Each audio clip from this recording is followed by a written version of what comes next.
Welcome back to another video, boys and girls. Appreciate your being here. If you're new, don't forget to like and subscribe and turn the notification bells on. I will be posting build videos as regularly as possible, the ones that I enjoy to play. Diving straight into this one, we are using the Stage Left. It's a gun that's been in my stash for a long time. I've never really used it, but I've been enjoying it. It's a really fun build to play with. For me at the moment, it's a good, team build. You sit back in that rifle position and just tap tap tap away. But Stage Left, perfect Sledgehammer. Dealing damage with a grenade, applies a mark on a target. Targets with the mark take 40% more damage to armor and lose 30% movement speed. Marks only last for 10 seconds. This is also on the lefty shotgun.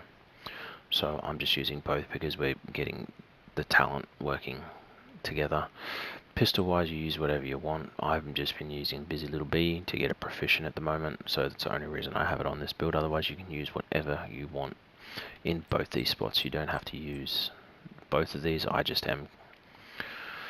Specialization class, we're using the Demolition because you get 10% more explosion damage here. That's what I'm going for, to help with when you throw your grenades to proc Sledgehammer. It's also why I'm using 2 pieces of Grupo. Get that crit damage and more explosion damage coming in. Crits on the mask, a little bit of armor on the holster. I'm using 2 pieces of Walker Harris here for the extra weapon damage and some more damage to armor on this build because I'm not using contractor's gloves.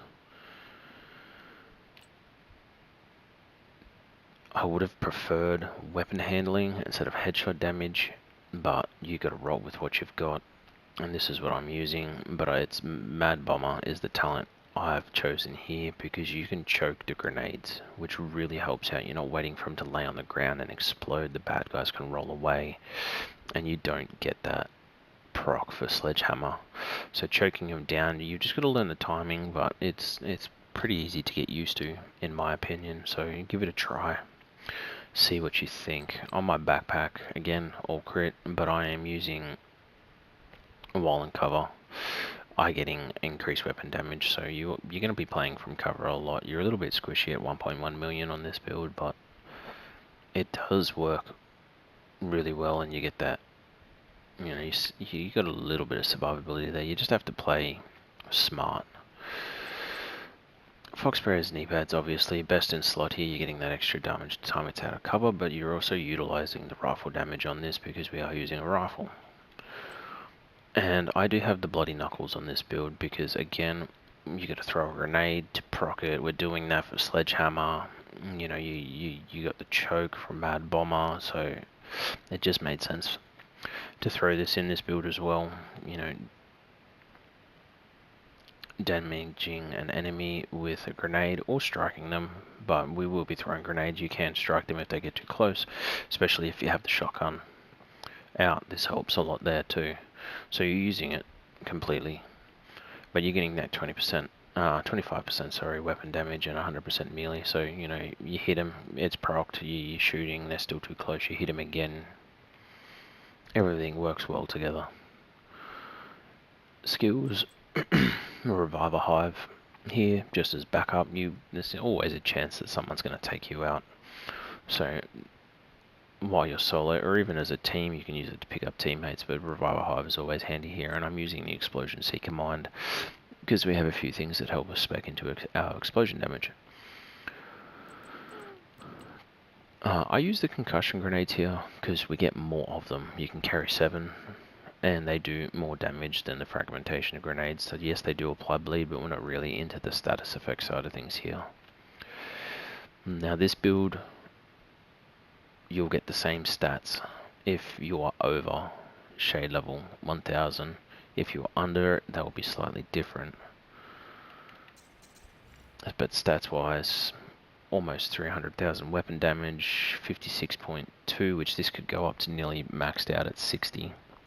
But it doesn't need it. We're at 143 crit hit damage. We've got that extra bit of headshot damage on this build, but we don't really need it. and I have 11% damage to armor. Now this will increase with Sledgehammer and from your Walker Harris up to 56% damage to armor once you have Sledgehammer procced on your target. And that's the build. Guys, there's some guys over here across the street. Let's see if we can take care of them here. So let's get ourselves in a good covered position over here, I think. Has this got a good line of sight of that name guy? I would really like to get my grenade to land on him first.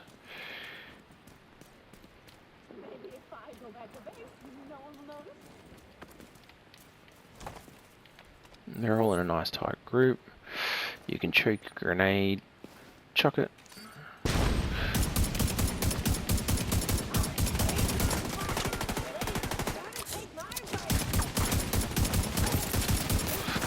$1.5 million damage is always good. He's going to throw a grenade, so I'm going to chuck a super mine on him.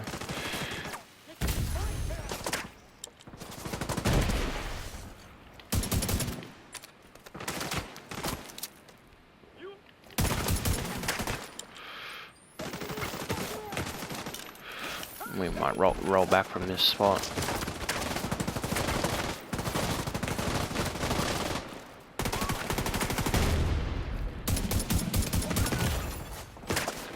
We're going to get squashed here, so let's move back again. That little RC car's coming. Take care of him. Take care of that. Get another armor kit on here.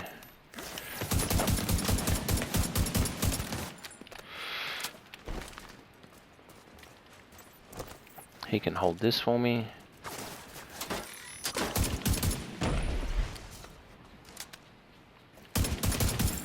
Kill him. Choke that grenade. Chuck it out. See what I mean? They roll away from it sometimes.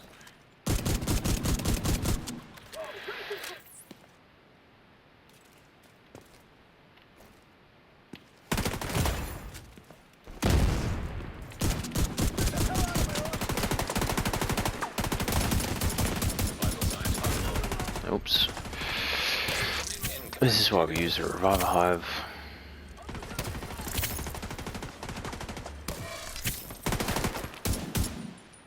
Stand up, please. Hello?